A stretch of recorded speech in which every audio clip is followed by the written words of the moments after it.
What's up, Red Kingdom? Welcome back to the channel, the space made by fans, for fans, where we live every play, every rumor, and every piece of news about our Kansas City Chiefs.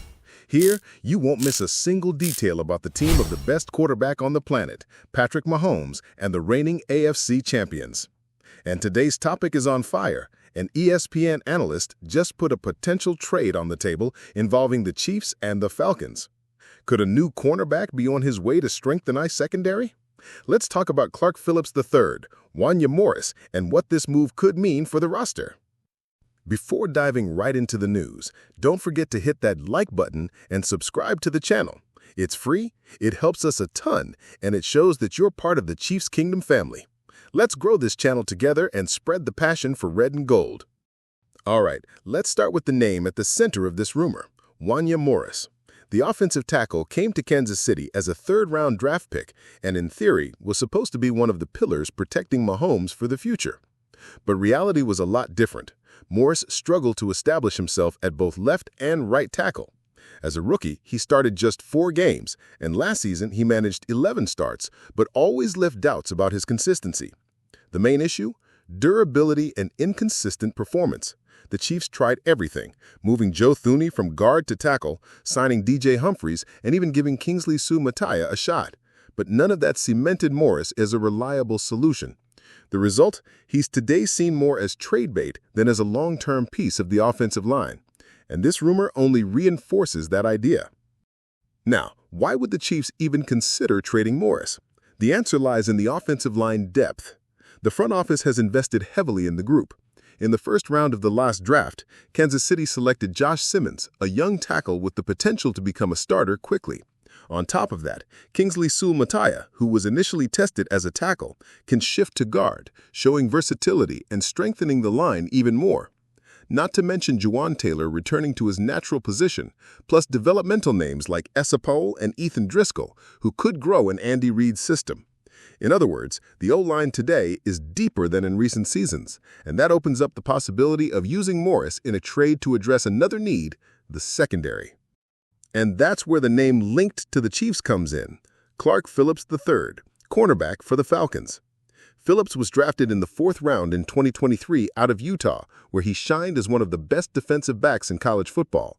In his first 2 seasons with Atlanta, he played in 27 games, recording 62 tackles, 10 pass breakups, and 1 interception. Not superstar numbers, but solid production for a player still developing. The big plus? According to Pro Football Focus, he was ranked the 19th best cornerback in the league out of 222 qualified players. So even without a lot of hype, he delivered quality play on the field. Of course, there are still areas to improve, especially run support and tackling. He's also dealing with a rib injury, but at just 23 years old and on a cheap contract worth less than $3 million through 2026, he could be a smart investment to add depth to KC's defense. And let's be real, the Chiefs' defense is already strong, but having more depth, especially in case of injuries during the season, could be the difference maker come playoff time. The proposed package is straightforward. Wanya Morris plus a 2027 6th-round pick for Clark Phillips III. For the Chiefs, that would mean turning a player who never fully panned out into a useful defensive piece. For the Falcons, it would bring depth to an offensive line that still lacks stability. So, Red Kingdom, what do you think about this trade proposal? Would you send Wanya Morris and a draft pick for Clark Phillips III? Is it worth betting on a young, inexpensive cornerback, or would you rather hold on to Morris just in case the O-line needs depth later in the season? Drop your opinions in the comments, because I really want to know what you would do if you were in Brett Veach's shoes. Before diving into today's news, don't forget to smash that like button, thumbs up, and subscribe to the channel. It's free, it helps us keep bringing you quality content, and it makes sure you stay on top of everything happening inside Chiefs Kingdom. Let's keep building this red community together. All right, let's get straight to the point. Xavier Worthy. He joined the team in 2024 carrying a truckload of expectations, mainly because of his blazing speed and a play style that reminded a lot of people of Tyreek Hill. In his rookie season, Worthy had to take on a huge responsibility when Rashee Rice went down and missed the rest of the year. And honestly, Even as a rookie, the kid delivered 638 yards on 59 receptions, second only to the legendary Travis Kelce among the team's receiving leaders. Now heading into 2025, the situation looks even better for him. First, because Rice could face an NFL suspension, which opens the door for Worthy to step into that WR1 role. Second, because he himself admitted that he feels much more confident and in sync with Mahomes. Here's a direct quote from him. "The end of last season was a springboard for me. I learned what Pat likes, I understood the offense better, and now I feel much more comfortable out there." With that level of confidence, it's very likely Worthy surpasses his rookie numbers. And if he can hit or even break past the 1,000-yard mark, we'll be talking about a brand new star in the Chiefs' offense. But you can't talk about growth without also looking ahead. The Chiefs are still investing in youth to give Mahomes more weapons. In the latest draft, they brought in some intriguing prospects to add depth and speed to this receiver group. One name to keep an eye on is insert rookie wide receiver TN, drafted in 2025, who the coaching staff has been monitoring closely during training camp in St. Joseph. The idea is clear.